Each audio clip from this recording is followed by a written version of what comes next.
I had a long day the other day. I got home, parked the car, went in through the garage, opened the door. There's my 3-year-old son, and he pointed at me and said, "Daddy, you lose." I said, "I didn't know I was playing." He said, "Oh, you are, and you lose." "What are we playing?" "Hide and seek." "I found you." It's really great to be called a loser by your 3-year-old after a long day. When was the last time you played hide and seek?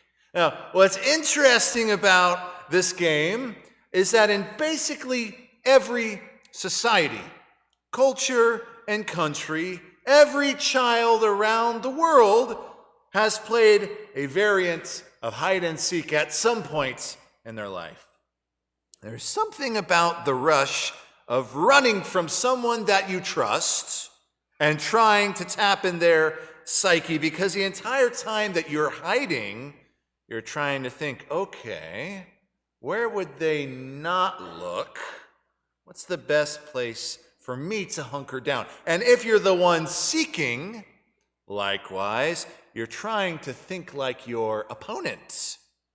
Where would they feel the most secure? Where do they think that I won't find them?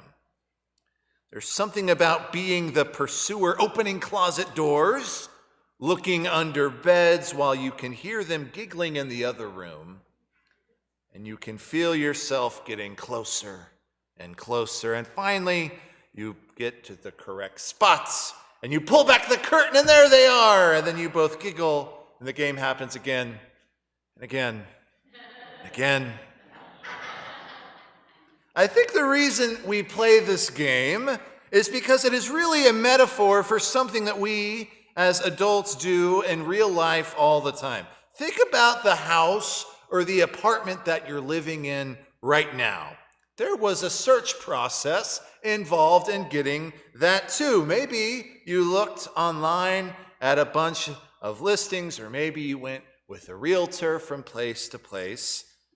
And you thought, this one doesn't work, I don't like the backyard, this one is terrible, my wife hates the kitchen, this house is nice, it's too far of a drive, etc., etc. Some people have a hard time finding a spouse, so they begin a search process for this too.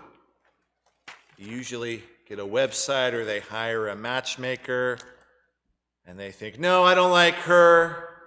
She's too big, he's too short, don't like his politics, can't stand her family. And you've got the annoying rabbi in the background saying, are they Jewish? Then you find him, then there's coffee, first date, second date, third date. The entire goal is to get to the end of the search, where, like the game, they too will pull back the curtain and find the love of their life that has been hiding from them in plain sight. And you've got to buy a car, too red, too expensive, needs repair, too flashy, not flashy enough, has too many miles on it.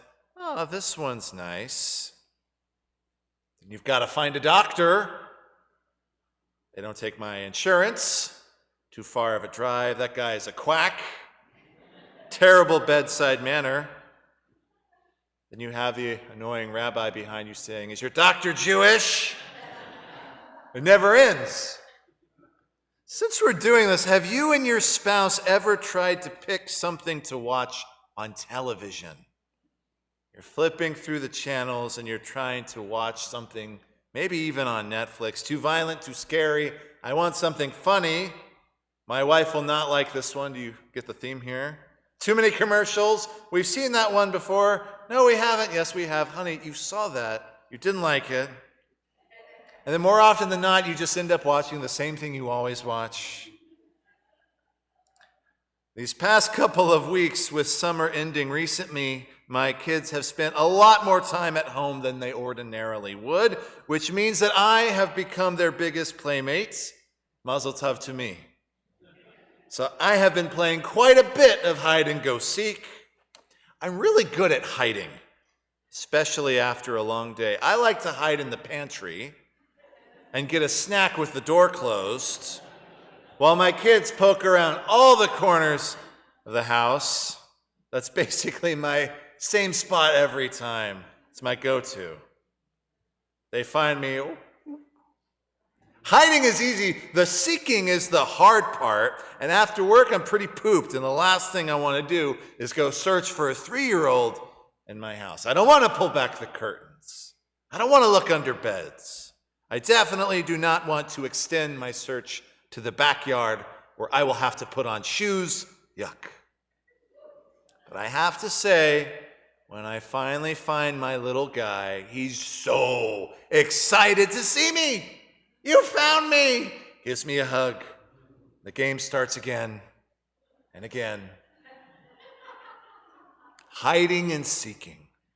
In our Parshat for the week, Moses tells the Israelites that they are supposed to seek God out in the new promised land. Deuteronomy chapter 4, verse 29 says, quote, "But if you search for Adonai your God, you will find him if only you seek him with all of your heart and all of your soul." This is a sentiment that applies not to those Jews just living back then, but I believe everyone living nowadays as well. We should be constantly trying to seek out God. The prophet Yeshayahu, Isaiah, shares a similar sentiment. He says, "Seek Adonai while he may be found. Call on him while he is near." Likewise, God says through Yirmiyahu, Jeremiah, "You will seek me and find me when you seek me with all of your heart." With all of your heart.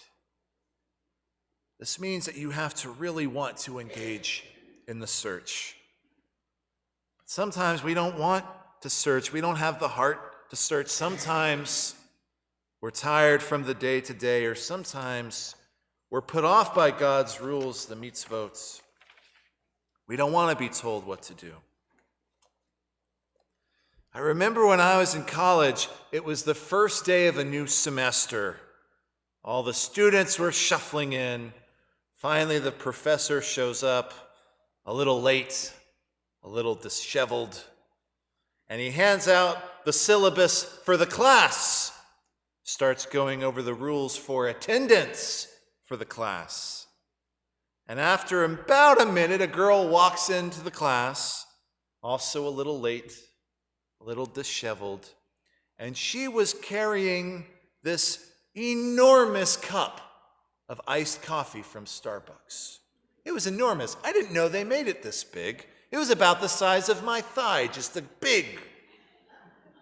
She sat down in the chair, and the professor, who had just continued talking and explaining while she came in, said, "Which brings me to my next point. I don't allow food or drinks in class." He gestured to this enormous cup of coffee. Now, what happened next, I still think about occasionally. The girl didn't say a word. She just stood up with her giant cup and left the room. And that's the last we ever saw of her. And I've always wondered, what happened to her? Sometimes I'll be driving around thinking about things that aren't very important like this. My theory, my daydream of what happened after he told her she couldn't have her enormous coffee cup was that she immediately walked from the classroom down to the registrar's office and dropped out of the class right then. Perhaps coffee is so essential to who she is that the thought of operating without it for a 9 a.m. lecture was just too much. Maybe the reason I think about this girl so much is because the class she walked out of, over iced coffee, was one of the best classes I've ever taken.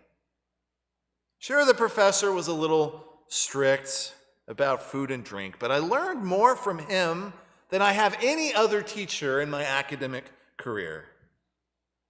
She missed out on something so extraordinary because she wasn't willing to compromise one aspect of her morning routine. Additionally, she never even tried to communicate with the professor or come to some sort of agreement or arrangement. She just left. She was unwilling to seek. I can tell you that I have noticed that more often than not, when I really try to search for Hashem, I have found God hiding in plain sight.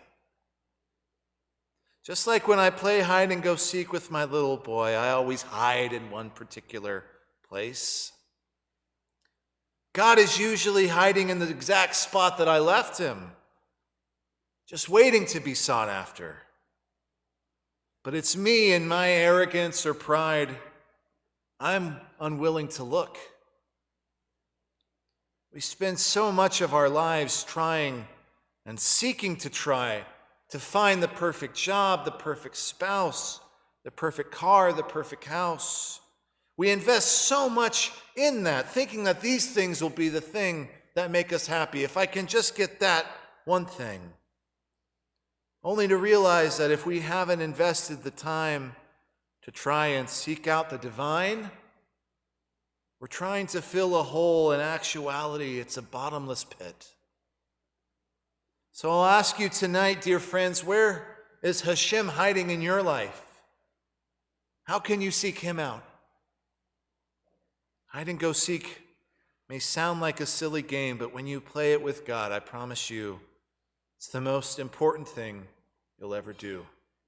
Shabbat Shalom.